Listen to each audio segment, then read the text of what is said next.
Programa Palabra Menos, si a las 4 de la tarde no está liberada la plaza, avanza la infantería. Bueno, Y se fue. bueno, vamos a estar hablando de eso. Vamos a ir ahora a un acto de brutalidad política sin precedentes, y es la muerte del líder opositor de Rusia, Alexei Navalny, que murió en la cárcel, supuestamente envenenado. Está en línea Muki Tenenbaum, que es analista y filósofo internacional. Muki tenía amigos en común con Alexei Navalny. ¿Cómo le va, Muki? ¿Qué tal? Bien, ¿cómo está usted? Muy bien. ¿Lo mataron, lo envenenaron al líder opositor? Bueno, no sabemos. Lo que sabemos es que la versión de Rusia es que fue una muerte súbita, que murió de muerte súbita. Se habló de un coágulo. Va a haber una autopsia que la va a hacer el gobierno ruso sin intervención de extranjeros.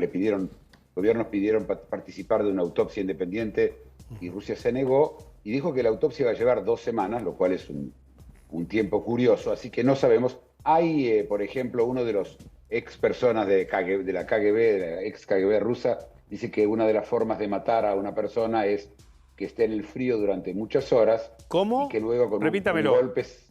¿Qué? ¿Cómo? ¿Lo hacen morir de frío? No, lo hacen enfriarse mucho y luego, cuando está muy debilitado, le dan una piña en el centro del pecho. Y así se mueren. Esto es una mecánica que sí, que la KGB tenía. Que ese es el caso, por supuesto, no tenemos datos y no tenemos información. Qué bárbaro, qué bárbaro. ¿Este hombre estaba detenido, era un detenido político o había delitos que pesaban sobre él y que lo mantenían en prisión? No, los delitos eran, por supuesto, espurios, criticar al Estado ruso, etc. Bastante inventado. Aparte de la prisión a la que lo mandaron, no solamente estaba en Siberia, estaba cerca del Ártico. La temperatura afuera, el día que murió, era 27 grados bajo cero. Terrible. El lugar era muy duro y muy difícil, sí. Terrible. ¿Este hombre era un opositor dentro del partido de Putin o era alguien con serias posibilidades de en algún momento presidir algún tipo de primera magistratura allí en Rusia? No creo que hubiera llegado a la primera magistratura, pero era el opositor más importante que tenía Putin. Él en su momento fue envenenado en Alemania. Claro. Y estuvo con médicos en Alemania con Novichok. Él salió de esa y los alemanes le recomendaron no volver a Rusia, pero él dijo que yo quiero volver a Rusia porque ahí es donde tiene que estar la pelea. Él siempre llamó a la no violencia y a utilizar medios democráticos. Y él no es el primero. El caso, digamos, el opositor más conocido es Nemtsov, que fue asesinado a balazos, es muy cerca del Kremlin ya hace muchos años, y aún ahí sigue habiendo, la hija sigue teniendo un memorial, etc. Así que este no es el primero de los grandes opositores de Putin que se muere. Ni hablar de los espías, ¿no? Ni hablar de los espías y de toda esa parafernalia, esa maquinaria de envenenamiento que casi es de película, ¿no? De cómo a lo largo de la historia la KGB, de la URSS, ¿no? Hasta nuestros días siguen utilizando esos métodos, ¿no? Bueno, hoy no es más la KGB, es la FSB y en teoría no es la KGB más, por supuesto, pero sigue siendo, sí, un servicio secreto muy eficiente, muy efectivo. Hace unos días mataron a un piloto de helicóptero ruso que había desertado a Ucrania y lo mataron en Alicante, en España, en un estacionamiento, lo mataron a balazos. Y esto es después de que el jefe del FSB ruso dijo que él es un muerto moral.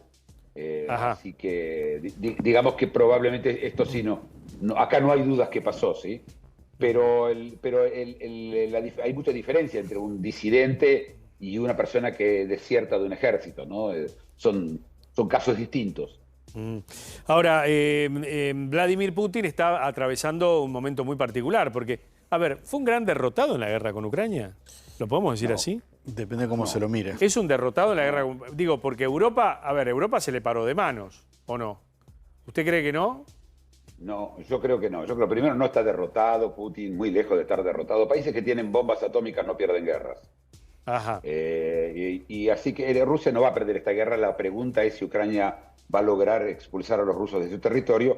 Y yo tengo mis sinceras dudas. Creo que Ucrania no tiene ni la fuerza, ni aún con todas las armas que todavía no le llegaron, va a poder dar vuelta a una guerra que Rusia la tiene bastante dominada, pero está congelada. ¿Sí? ¿No? Acordémonos que es invierno, se mueven muy poco las tropas. Ucrania, de hecho, acaba de perder una ciudad que se llama Advika a manos de los rusos, así que la guerra está muy lejos. Pero hay un giro muy importante. Una vez que murió Navalny, Biden en el 21 le advirtió a Rusia que si le pasa algo a Navalny, ellos van a tomar medidas muy, muy duras. Y hoy anunciaron que el viernes van a dar sanciones muy graves. Probablemente vamos a ver algo que no vimos hasta ahora, que son las sanciones secundarias. Es decir, había hasta ahora sanciones, por ejemplo, sobre petróleo ruso, pero Rusia le vendía el petróleo a la India y a China, y con eso le alcanzaba. De hecho, recibió como 38 mil millones de dólares de la venta, solamente de la venta de petróleo. Rusia tiene ahora mucho cash, mucho dinero. Incluso parte de ese petróleo fue refinado en la India y terminó en Estados Unidos. Ajá. La Armada norteamericana usando ese petróleo. Entonces no tenía mucho efecto esas sanciones.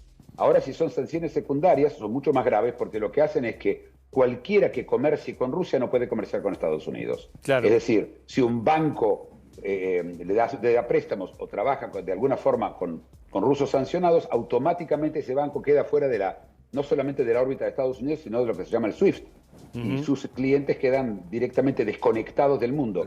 En ese caso, y ya lo estamos viendo, bancos en China y en la India ya les dijeron a sus clientes rusos, y en Turquía también, que a sus clientes rusos que se terminaba la relación, y esto sí lo va a afectar a Putin, a Rusia mucho. Muki, este sí es el método. Carlos Estrione lo saluda. Lo querría traer un poquito a la lectura de nuestro país y cómo ve los últimos años la Argentina se ha encolumnado detrás de Putin, ha querido tener un entendimiento con Irán.